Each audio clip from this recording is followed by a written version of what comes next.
What up? This is Coach Liebs, and this is episode 47 of Coach Talk. I actually recorded the episode this morning. I sat down with the head football coach at Don Bosco Prep, Mike Teel. He also played quarterback at Don Bosco Prep, where he had an undefeated record for 2 years as a starter. And I just brought him on to talk about what the Bosco-Bergen rivalry means to him, obviously with the game upcoming on Saturday. Just wanted to sit down with him. I think he was a part of 7 games as a player, and now this will be his 6th game as a coach against Bergen. So he's obviously been, a part of it for nearly a decade, and just kind of wanted to get his opinion and share some stories with him about how special this rivalry is. We had just come off the field. We practiced this morning at 5:30 a.m.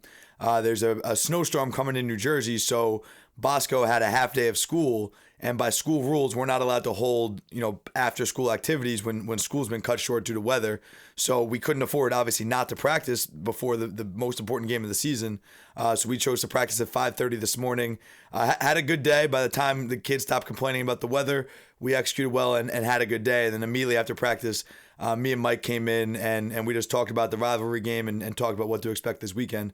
So I hope you guys enjoy. What up? This is Coach Liebs. Welcome to episode 47 of Coach Talk. We're here with a familiar face and a special guest, head coach at Don Bosco Prep, Mike Teel. Coach Teel was also he's a Bosco alum, class of 04. Starting quarterback here, was undefeated in his high school career. Also undefeated against Bergen Catholic. He was 7-0 in his career against Bergen Catholic as a player, and now is about to coach in his 6th game against Bergen Catholic as a coach, where he has a 3-2 record, and we're hoping to keep that a winning record after this weekend.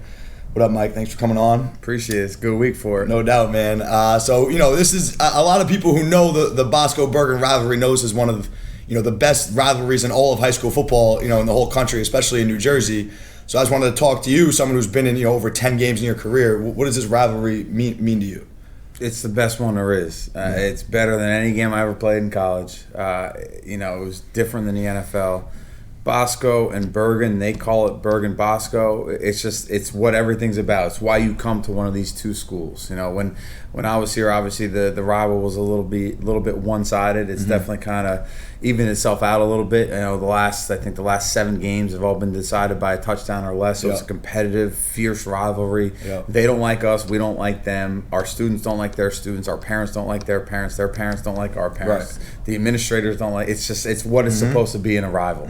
I remember Coach Iggy, before we played them week 4 in pregame, that was kind of his talk. He was like, listen, you guys all grew up together. You guys all 7th and 8th grade played together, and then there came a point where they made a decision that was different than yours. They decided to go there. We decided to go here. And he was like, it's us versus them. Like, it is personal. Yeah. We don't like the team that's in red and gold. We just don't like them. No doubt. And I agree with you. It's a different feel. Like, we both coached together at Rutgers, and we've played in some of the biggest stadiums in the country, and like that atmosphere and just how much it means to the kids, and when we scored, you see how fired up our kids were when we played them week 4. Like, it's just a different feeling than anything else. And kind of like you alluded to, back from 2000 to 2013, I think Bosco had won 13 straight games, and then the last 4 it's been 2-2, so it's kind of evened out recently. What are the biggest differences for you in the rivalry as a player versus as a coach? Like, how does your mindset differ, or the game itself? Not much, because again, whether you're a player or a coach, you don't like them, they don't like you. Right. I think as a player, when I was here at Bosco, there was a different kind of sense of domination that we had against them. I mean, we lined up and we were just going to kick their ass. Like, we were just going to beat them. Yeah. There was no question about it. The first game I started against them as a junior, we won 49-0. I mean, it wasn't a game. They had some good players, but we just dominated them. Yeah. My senior year, again, same thing. We beat them. We beat them up pretty good.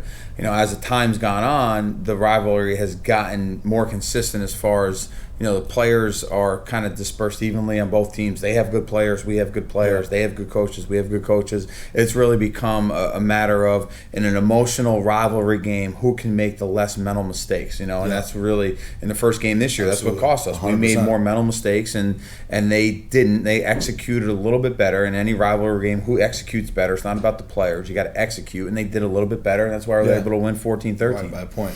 No doubt. And I think, too, speaking on the last 7 games been decided by a touchdown or less. It's something I've been talking to the receivers a lot all week is we have to make sure that we're coming into this game with a mentality that we're playing our best football in the last 8 minutes of the game. Because that's what it's going to come down to. It's not enough to start off fast and score in the first and second quarter. We know this is going to be a dogfight. We know it's going to be a one-possession game. So we better be playing our best football, the last 8 minutes. I think that's something, as a group, we got to execute and finish this game is a big focus for us. Yeah, as the head coach, talking to the team in the week 3 when we played them, I would have said we have to finish a game. I'm not going to say that to the team this year. I'm going to talk about, the chop and about hitting the spot over and over again. Don't worry about the score. Don't worry about the time in the game. Just keep doing your job. When there's 4 zeros on the clock, then you look up and you see what the score is. More often than not, if you can do that, you're going to like it. The challenge is being able to do that. And it's hard. It's extremely hard for a college kid, for an NFL player, let alone a high school player, in a rivalry game where there's a lot of emotion, to just continually do your job over and over and over, not worry about circumstance, and then finally look up and see the scoreboard. And if we can do that, we'll like the outcome. The challenge is, are we going to be able to do that for 4 quarters? Yeah, absolutely. What's been, what's it been, almost 12, 13 games playing Bergen in your career? What's been your favorite memory if you had to pick one from this rivalry? Beating them on their field as the home team in 2002. We played the state championship game. It was supposed to be at MetLife. It got snowed out. They couldn't reschedule games because there was a college game on Saturday and then the NFL game was on Sunday. It used to be the old Giant Stadium, so we couldn't play at Giant Stadium. We couldn't play on our field because we didn't have turf yet. We had grass and it was all beaten up from the game or from the year. So we had to play at their stadium. We wore maroon on their field. They wore white. We really had access to the home sideline and the home locker room. We stayed on our sideline. We stayed in our locker room, and we beat them 26-7. I think it was. I mean, we dominated the game. It was a physical game as any game with these guys are, but we were able to physically kind of beat them up on their field as the home team. That was probably the coolest thing back in 2002. Yeah, that's awesome. That's great. And what was the difference, or was there a difference? You coached this game as a coordinator when you first came back to Bosco from Rutgers, and now obviously as a head coach. Is there a difference in the way you prepare for this game personally as a coordinator versus a head coach? Not really. Yeah. I think maybe a little bit, in far as when you're a coordinator, your goal is to try to score every time you get the ball. As a head coach, you have to play conservative into the factor of the game, into how the game's going. As a play caller on offense, you're trying to score, and you let the head coach tell you, hey, be smart here, or don't take a shot, or, let's play for field position, stuff like that. And that's kind of a head coach's role. So, I'm not calling the plays. I'm involved with the offense, but in my mind, I always want to score, and I have to take a step back and let the coordinator handle that, and then let me kind of focus on the whole situation in the game. Where's field position? What's the game like? What's the score? What's the weather like? Is there wind? All that stuff, and I'll take all that into consideration and then make a decision off of that. Yeah. Cool. Well, I appreciate it, man. It's a big week for us. We've had a good week of practice so far. I think it's been high energy. We've been focused. We got to finish it with a great walkthrough tomorrow, and then it's showtime, and we got to put these kids in position to be successful, let them go make plays, and like you said, we got to stay disciplined and execute a little bit better, make up for that 1 point. At the end of the day, have fun, because it's Bergen. No doubt. And it's the last time. Like it was interesting. The regular season, we knew there might be a chance that this happens again. Yeah. All these kids know there's some seniors that will never ever get this chance again, no matter what happens. So it's exciting. I appreciate it. This is Coach Liebs and Coach Mike Teel on episode 47 of Coach Talk. I will see you guys tomorrow. Peace. Dope. Short and sweet.